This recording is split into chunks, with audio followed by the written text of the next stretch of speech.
something very fundamentally is going against the UN. Either reform or perish. The UN is here to stay, United Nations Security Council. It has been unable to perform. I would say the international multilateral system has broken. It's a very transitional type of world.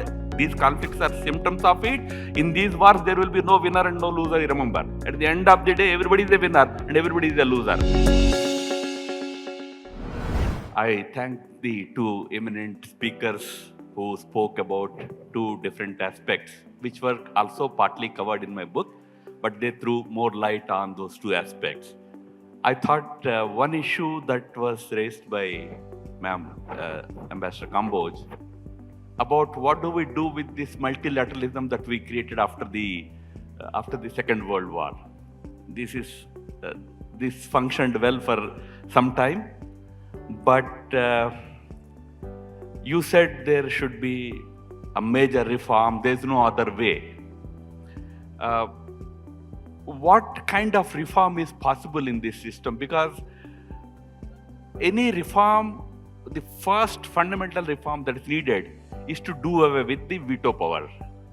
Now, those who are enjoying that power, will they be willing to give up the veto power?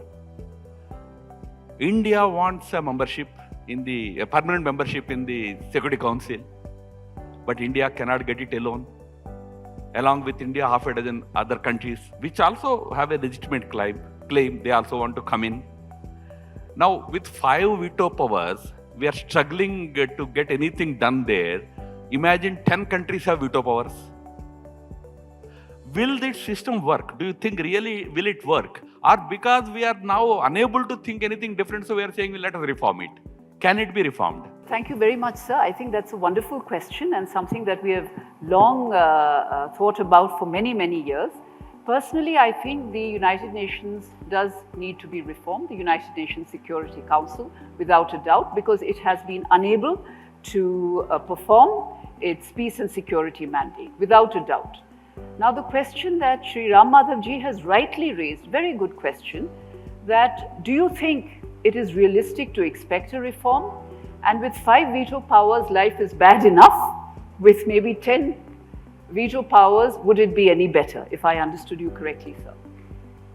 Well, I think the core issue here that India has been fighting for is that we do need a democracy and a diversity of voices on the global top table. Now, the United Nations Security Council, as far as I know, is the only body in the UN system that is unrepresentative.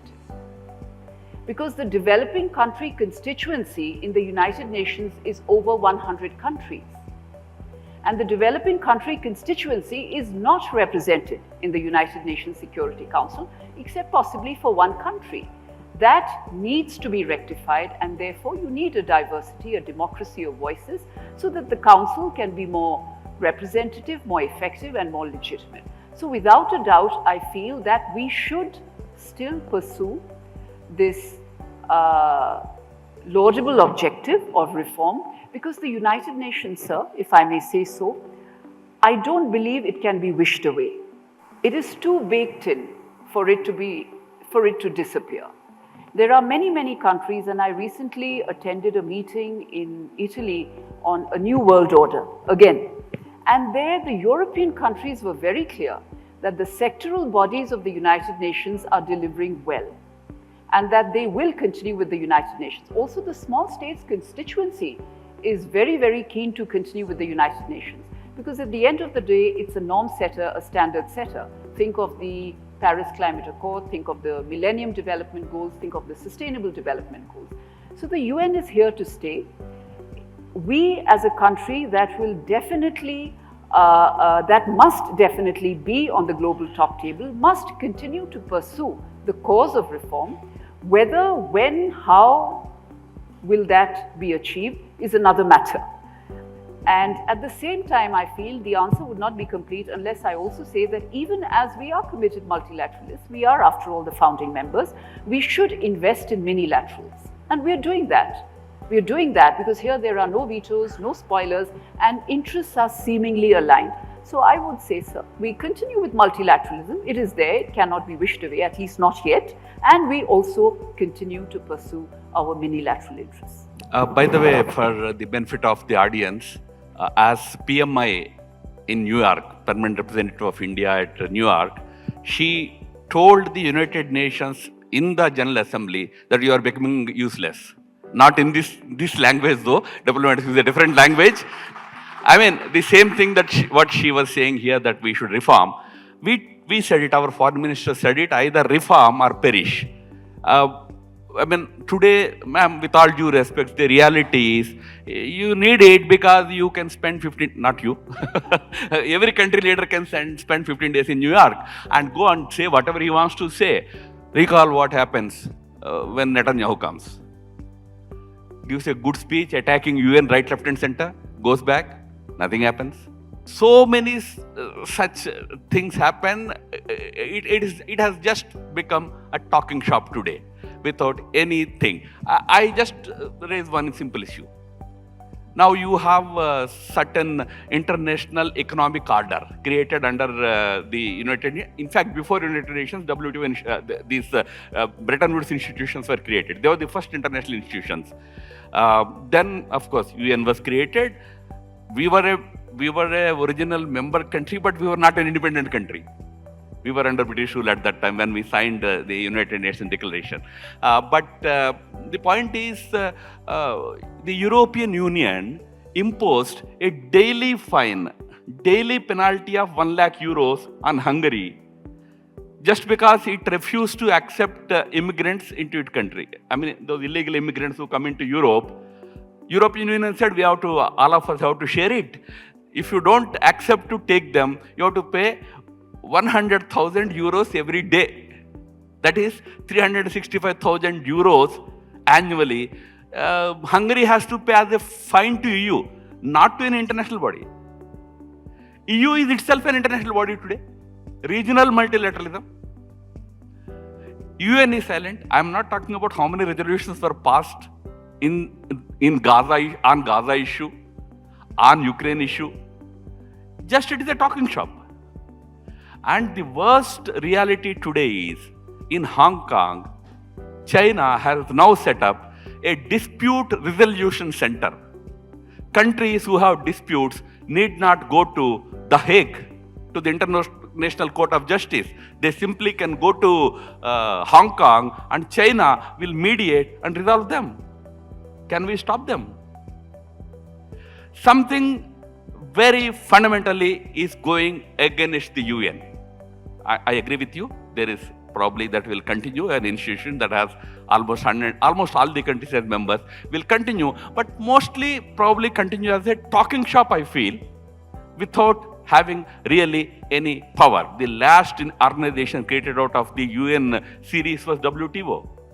Last 6-7 years it is not functioning because the US is not ratifying appointment of arbitrators.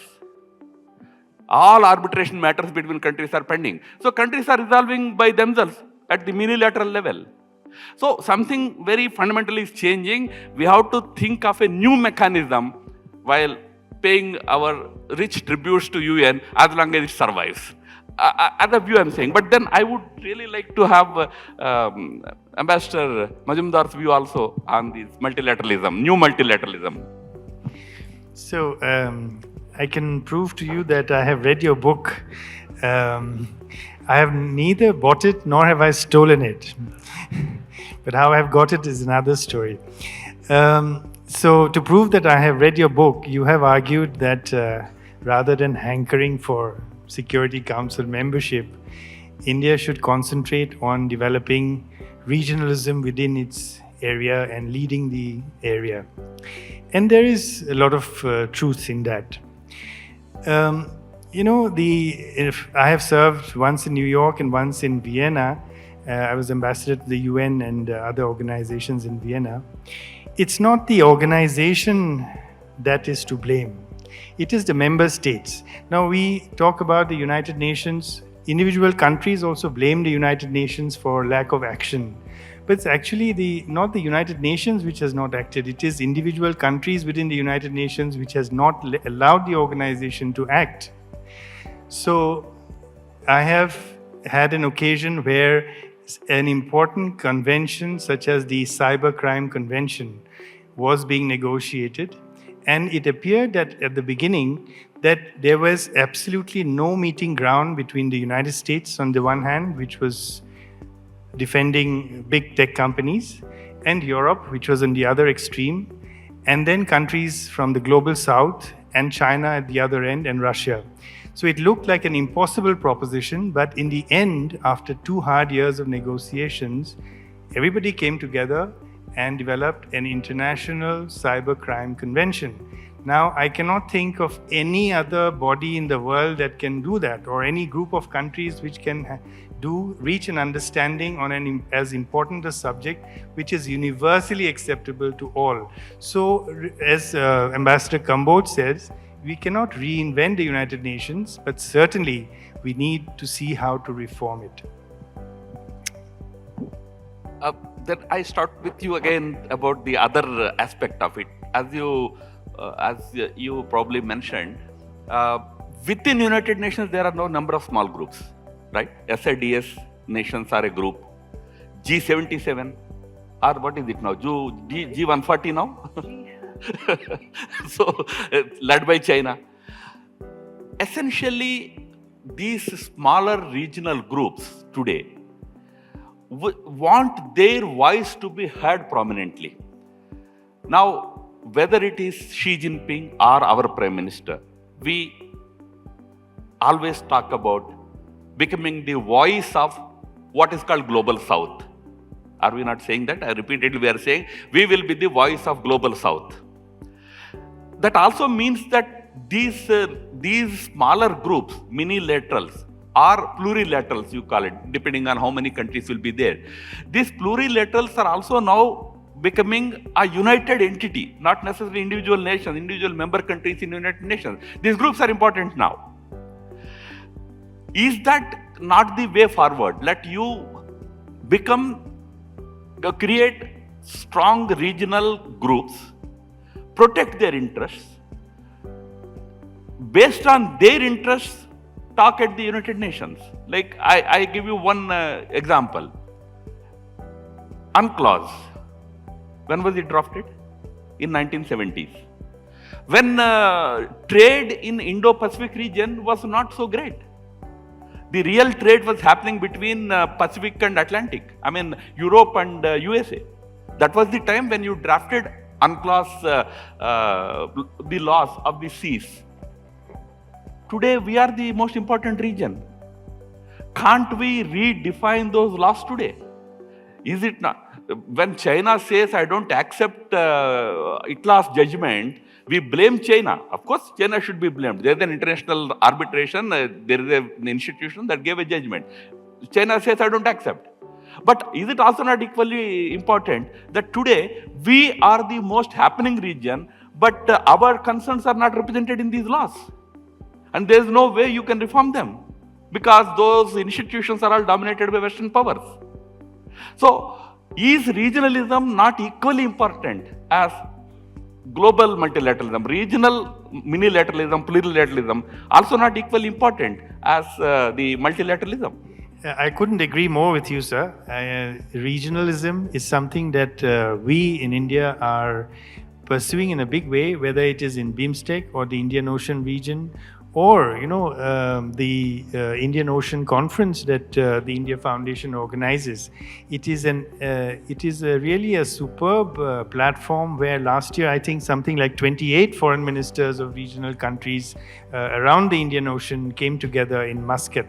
So that was a real eye-opener about the ability of organizations like the India Foundation to get together people to think and talk about how to work within the region. And there were so many ideas that were put forward.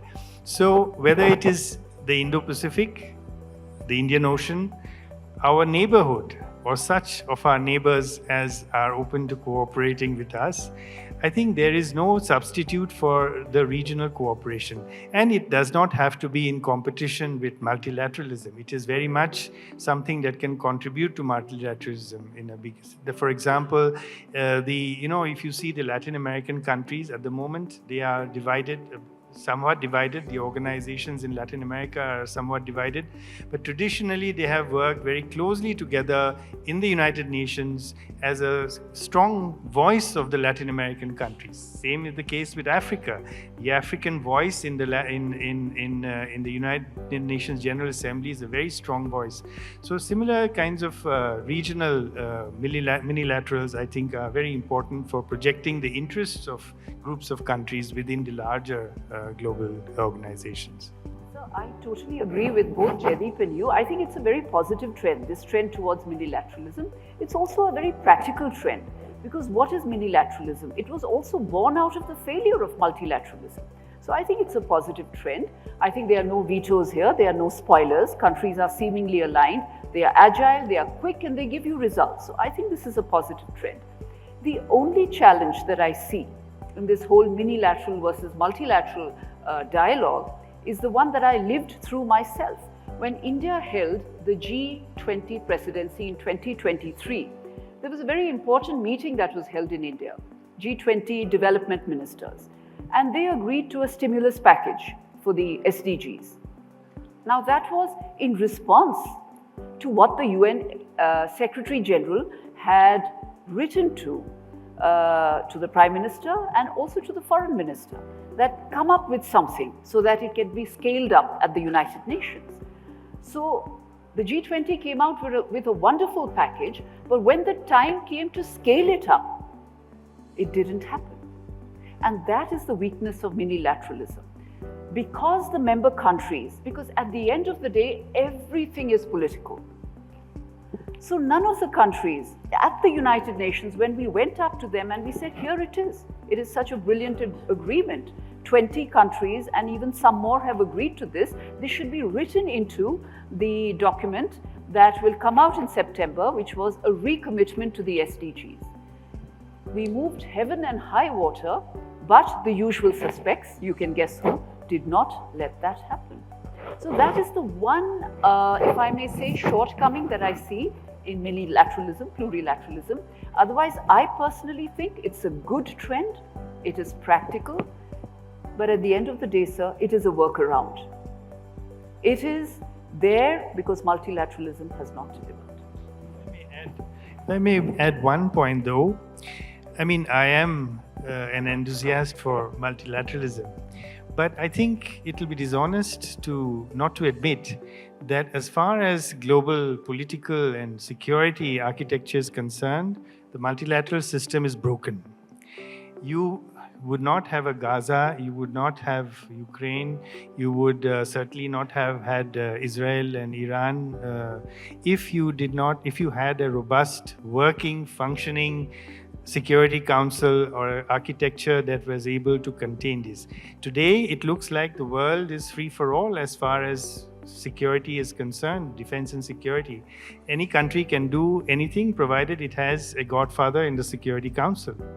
So, to that extent, I would say the international multilateral system has broken. But in so far as so many other areas that directly influence us, I mentioned cybersecurity, but there are many other areas such as that where every day there is work being done which touches the common man. It may not be the geopolitics of the day or the geosecurity situation, but issues of importance for the common man are being debated and consensus arrived at in multilateral institutions around the world. And to a large extent, those are being followed, but those are in the social and humanitarian areas.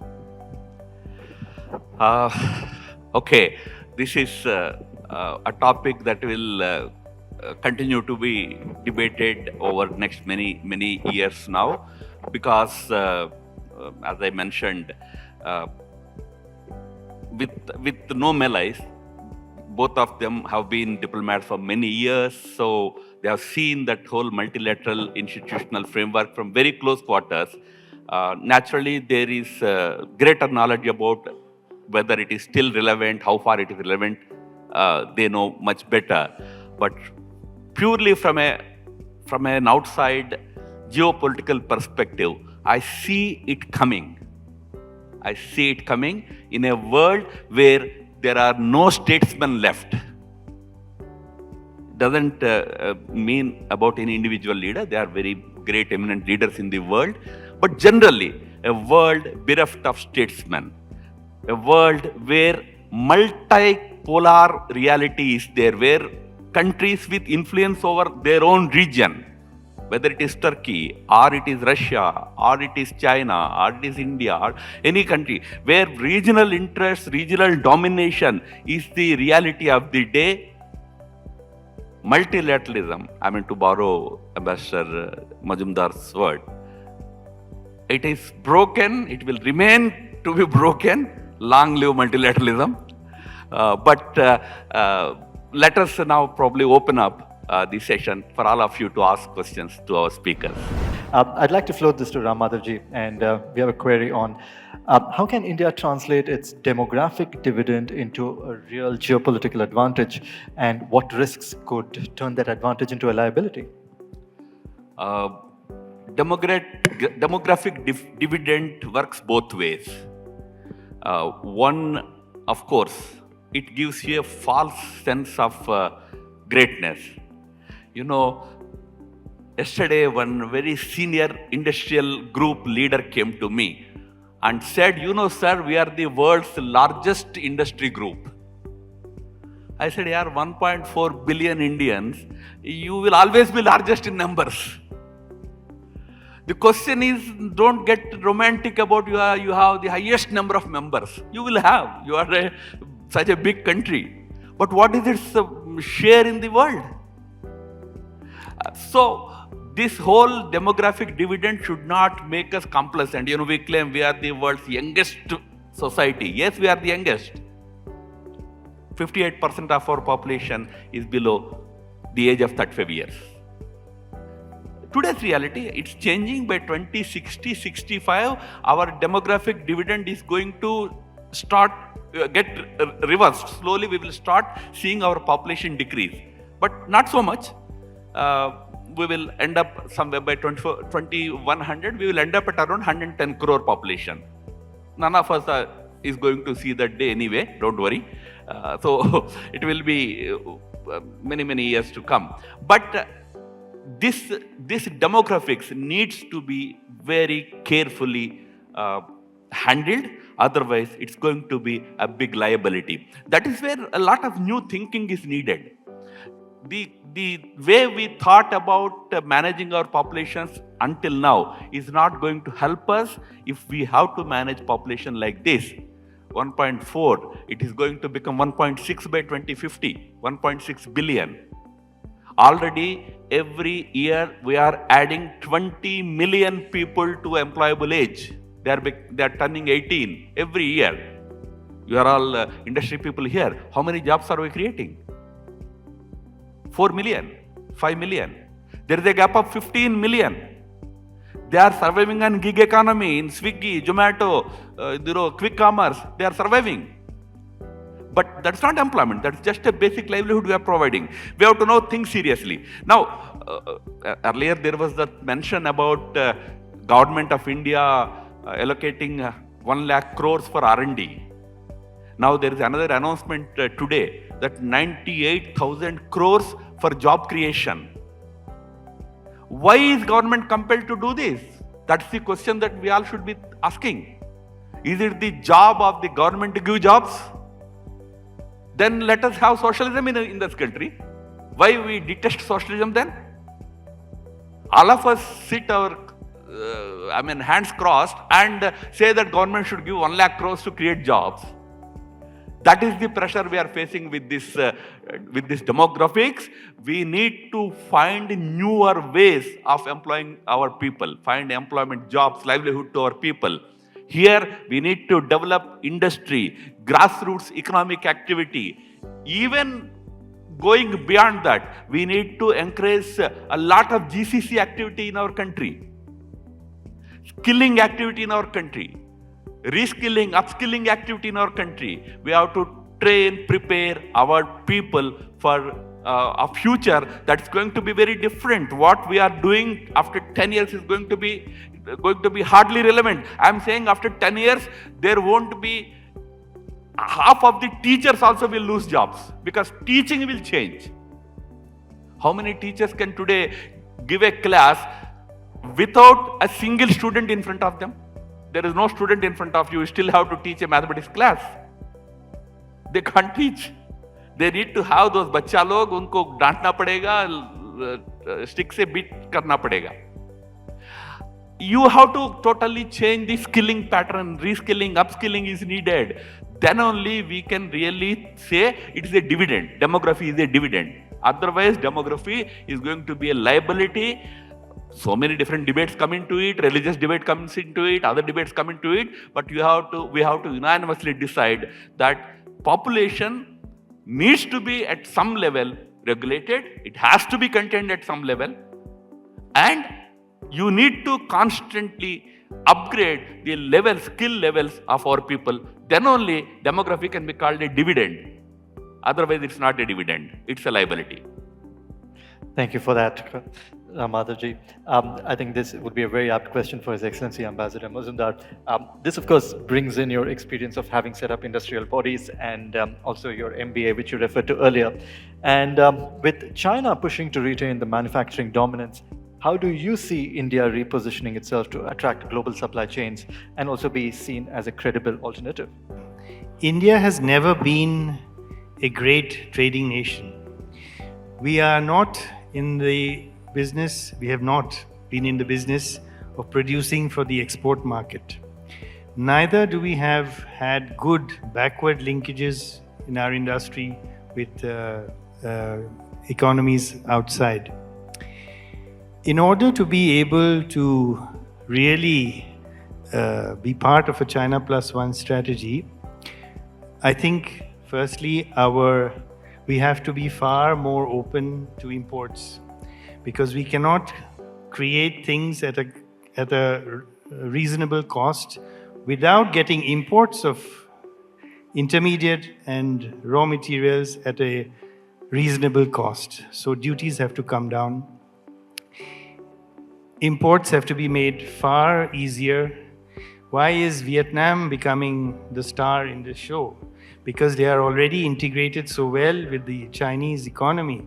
So much of the inputs that go into the China Plus One strategy of Vietnam actually come from China. Where will we get them from? We cannot produce them overnight, start producing them right away. It will take time. There will be a transition. During that transition, we will have to import these from abroad, from China perhaps. So our policies will also then have to be geared to that. So firstly, we have to change our mindset. Of course, the emphasis of the government is on manufacturing now, which is the first positive step. Secondly, we have to be open to importing. We have to be less protective of our industry, which is again, I think, happening with all the trade deals that are being signed. But of course, so far these deals are with Europe and the United States. We will have to do other trade deals, maybe with Southeast Asia, maybe even with China down the way, to get products at reasonable costs so that we can produce things effectively and economically for the international market. So that would be the position that we could find ourselves in. Thank you, sir. And this is for Her Excellency Ambassador Ruchira Kamboj. Is India's strategic neutrality, such as abstaining on votes during conflicts like Israel and Gaza, still viable for a nation that has global ambitions? Yeah. So, what I can say is that if you look at the Ukraine conflict, you look at the Gaza conflict, and even if you look at the recent 12-day war, you will see that India has abstained on many occasions when votes came up in the United Nations General Assembly.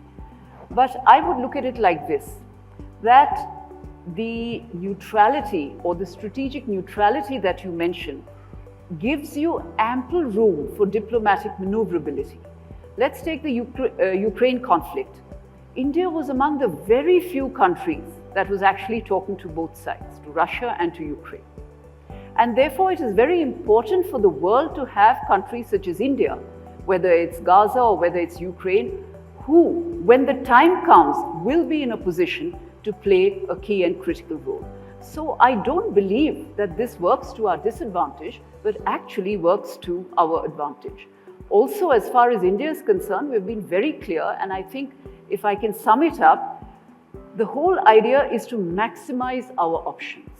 It is to maximize our options in a multipolar world. We keep our strategic autonomy and we keep that space that is absolutely critical for us to maneuver our space in a multipolar world. So I think this is a policy of strength. I look upon it as a policy of strength, not of isolationism, not of turning inward, but actually a policy of strength. Thank you, ma'am. Madhav. No, I totally agree with ma'am what she said. Strategic neutrality should not be directly contextualized in the context of Ukraine war and Gaza Strip. They are symptoms of something. Something that is brewing in the world. Actually, it's a part of what the kind of new world that you will be facing. They are not a very unique thing that is happening. It is some symptom of what is going to change. In that kind of a new scenario of conflicts, this is a new scenario of conflicts.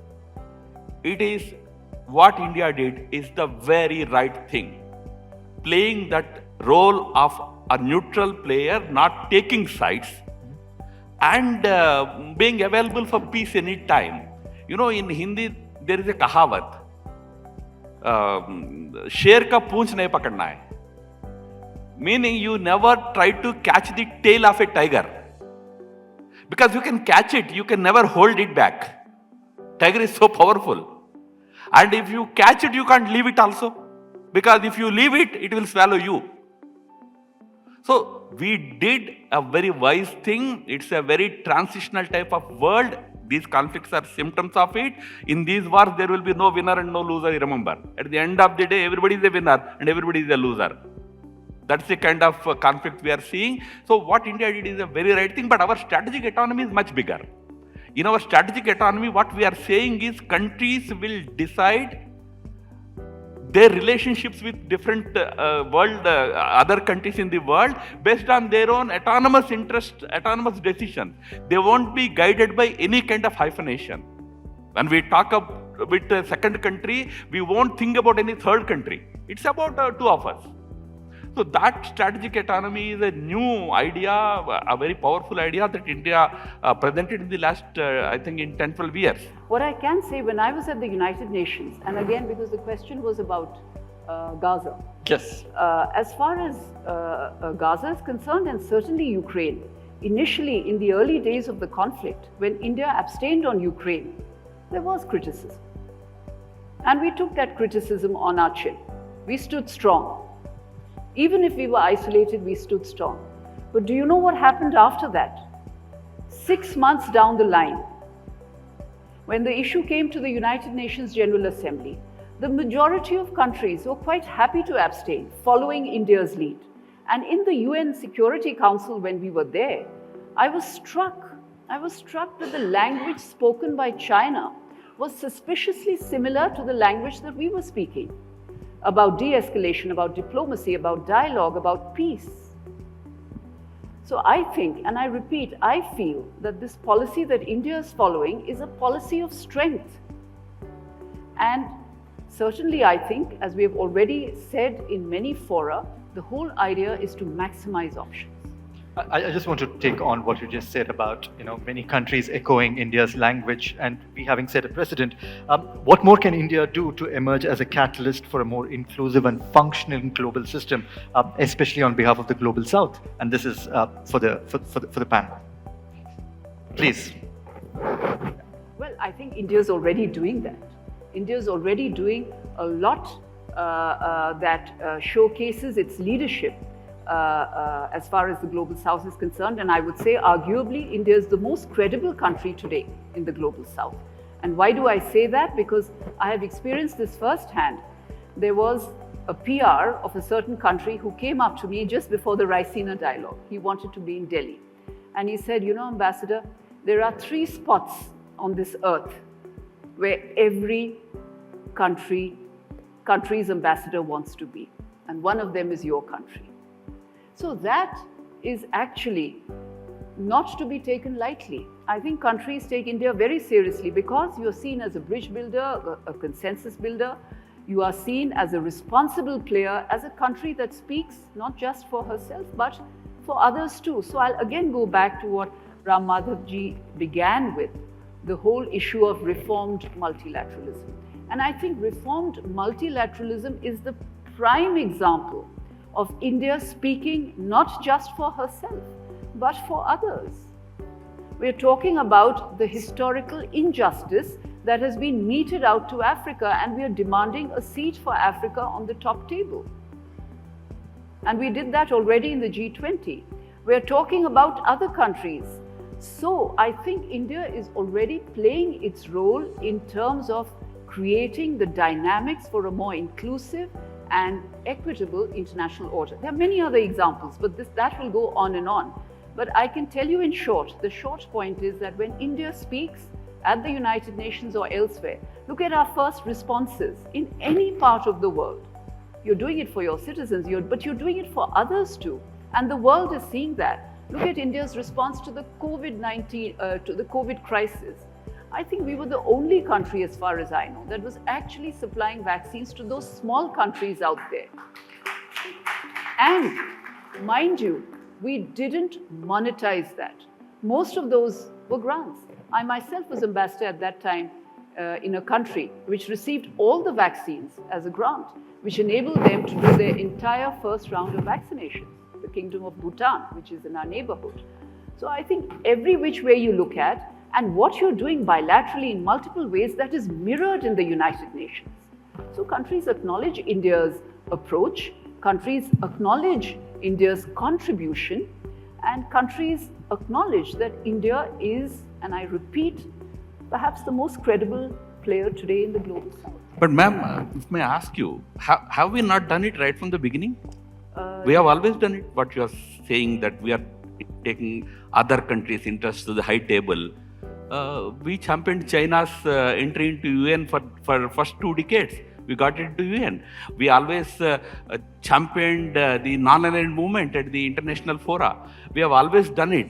But my point is, at the end of it, what kind of regional architecture we created around us?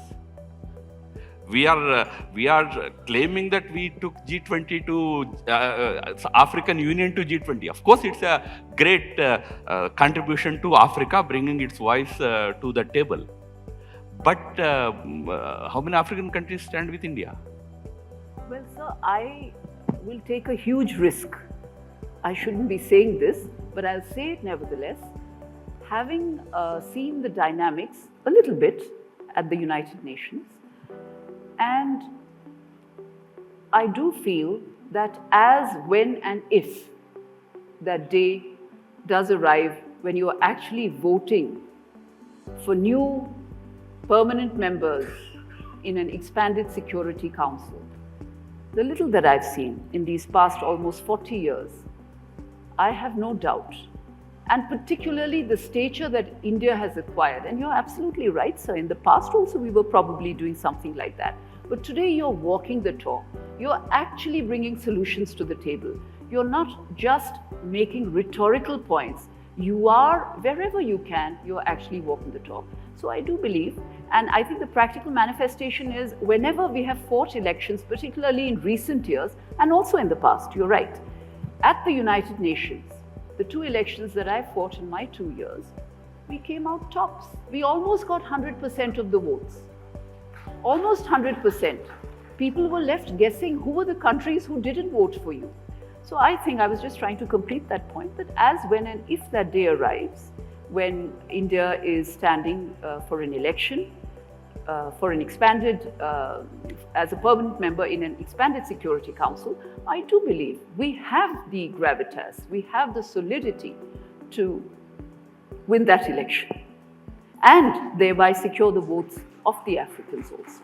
There is some how goodwill, can you sir. explain Pakistan getting highest number of votes for the Security Council presidency 2 days ago? Highest votes for? Highest number of votes for Security Council leadership, that monthly leadership. Yeah, so that is their month. Pakistan. Yeah, that For all our efforts. no, that is the rotating presidency of the UN Security Council, and that is as per alphabetical order. So it was inevitable that once they are in the Security Council as a non-permanent member, it was but inevitable as per alphabetical order that they would assume the presidency. And they will do it twice, actually, sir. They will do it Number twice. of votes. Anyway. Ambassador Mazumdar? Yes, sir.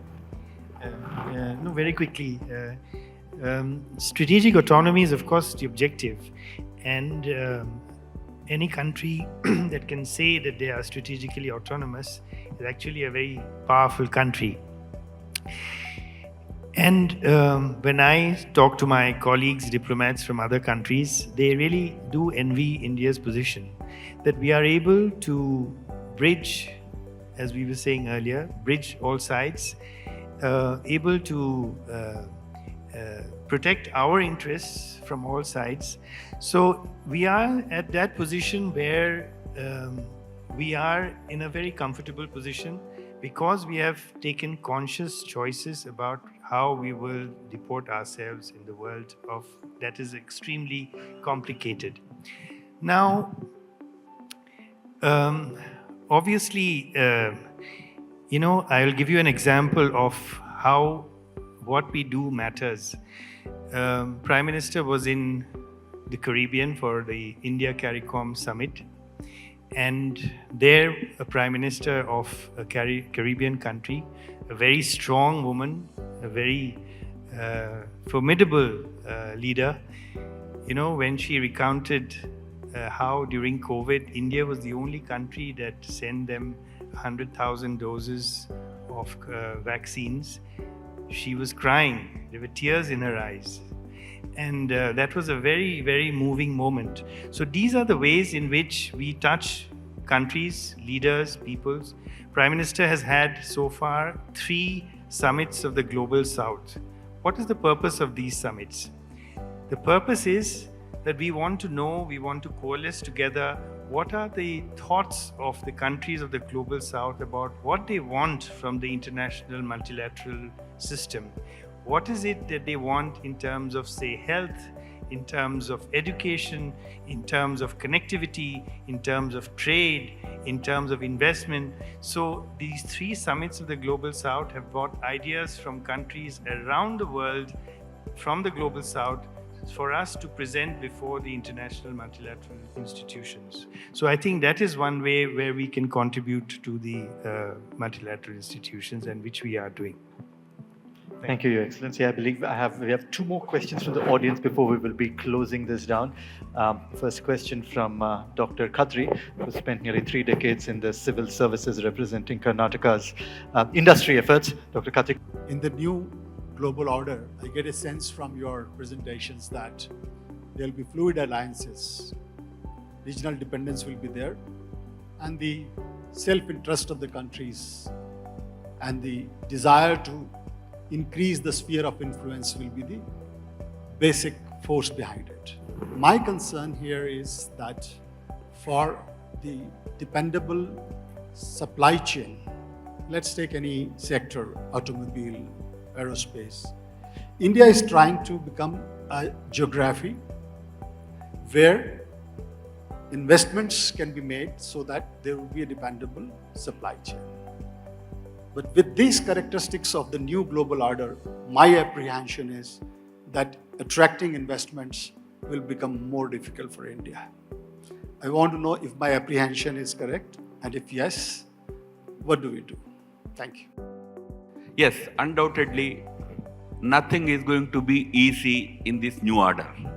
You will be having huge competition.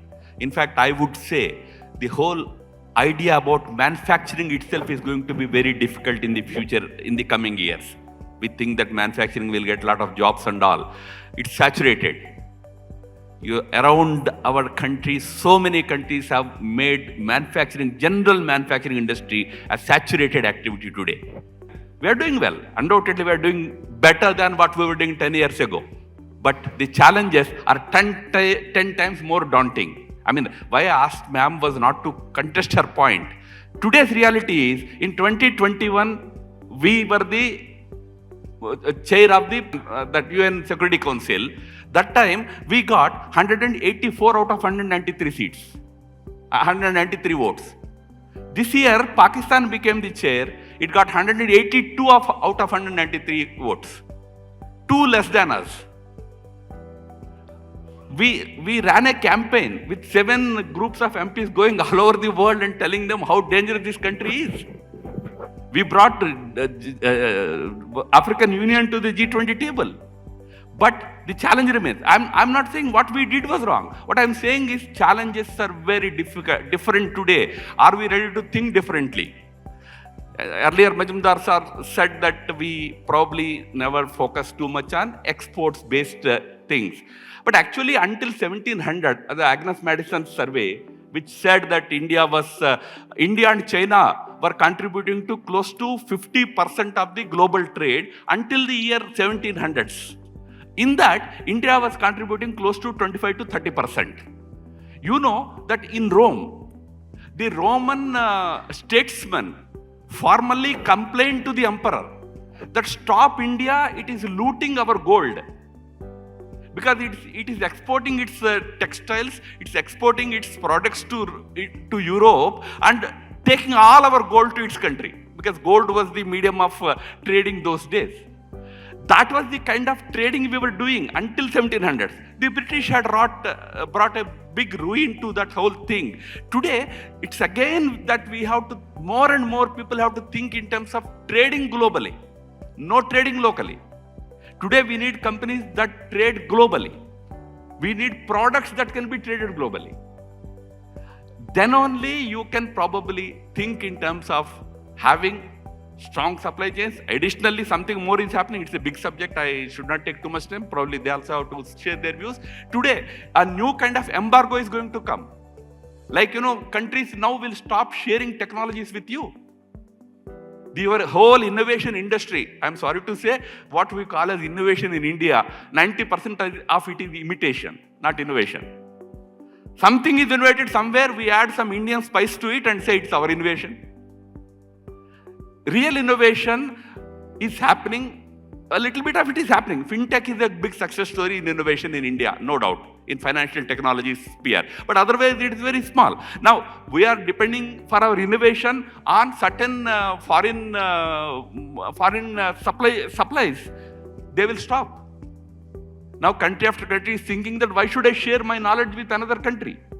Those embargoes will start coming in. Even a country like Israel will start putting embargoes. Where will you go? So, today's need is to think very differently, and I'm personally of the opinion that states have to be empowered more. Today we are a very strongly centralized economy. We have to empower states more. States and center together can navigate the situation. We have to cater to the region first. I mean, this region's potential we have not understood. It is the fastest growing region. Do you know, today we are looking at Europe. Europe's growth is less than 1%. Where there is no growth, economy can be big. If growth is not there, you don't have scope to enter. You can enter only when there is growth happening. Existing economy, somebody is already there. You produce something, they will not take unless there is growth. Whereas in Asia, in our region, probably our economy is small, like a $7-8 trillion is the Asia's economy, excluding China though. But growth is 4.5%. That means it's offering you the chance to go and invest there. Are we tapping into it? Are we going there? Indonesia is building a new capital. No single Indian investment is there. So many things. I mean, we have to now think very differently. It's a very competitive world, very different world. No smugness, no complacency that we have achieved so much. We have achieved so much, but this road ahead is very daunting. Yes, ma'am, please. I think Ram Madhavji raised two very interesting points. I want to pick up on those. When you also spoke about Pakistan, that they are also seeming to do quite well at the United Nations. Well, there is one trend that has become very real at the United Nations at a global level, particularly after the Ukraine conflict, which is that the smaller countries, and there are over 100 of them at the United Nations, that's the largest constituency in the United Nations, about 120 small states. Now, they don't anymore want to be drawn into conflicts between larger powers. They don't want to be seen to be publicly choosing sides. And this is very real because I lived through it in those 2 years. Many countries would come to me and say that, yeah, we agree with you, but we can't say so publicly. because increasingly the smaller states being pulled in all directions now are tired of that. They want not to be seen to be aligning with either country very sharply. So possibly, I don't know, this could be one possible explanation why countries vote a particular way, because they don't want to get involved really in conflicts between countries. Now that also links in with your very interesting point that these are very difficult times and they're going to get harder. And therefore, any country that wants to do well will have to be really creative, innovative, and really out there. So that is, I think, the one point that I would like to make. And the second point, I think, I agree with you, sir, that you're talking about an era that we are entering, a very difficult era, which also includes tech decoupling. All of you know that. And that's what Ram Madhavji has also said, that in future, countries will have to be increasingly self-reliant as far as technology goes. Countries will not want to share that technology. And you gave the example of Israel and heaven knows who else. These are going to be really transformative times and we really have to get our act together. Lovely. On that very poignant note, I'd like to thank all our guests on stage, Their Excellencies Ambassadors Ruchira Kamboj, Their Excellencies Ambassador Jaideep Mazumdar and Dr. Ram Madhavji for joining us for this edition of WMG Reasonomics.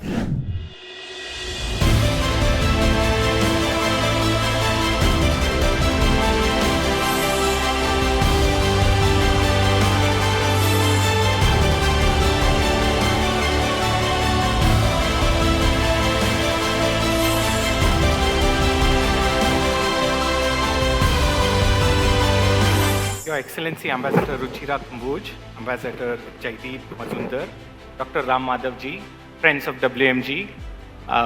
Today, thank you so much for coming. Today we feel the world is coming together because we have the patrons of WMG Wealth meeting WMG Foundation, WMG Risk meeting WMG Wildlife patrons. We have patrons from all over the place. And what I mean to say here is, if we come as a community, join together, and only then we can make a change, and only then we can strengthen ourselves as we move to a new world. Thank you so much, and thank you for being a part of Reasonomics as we strive to create communication and discussion as we move to the new world for a better planet and the lives around us. Thank you so much.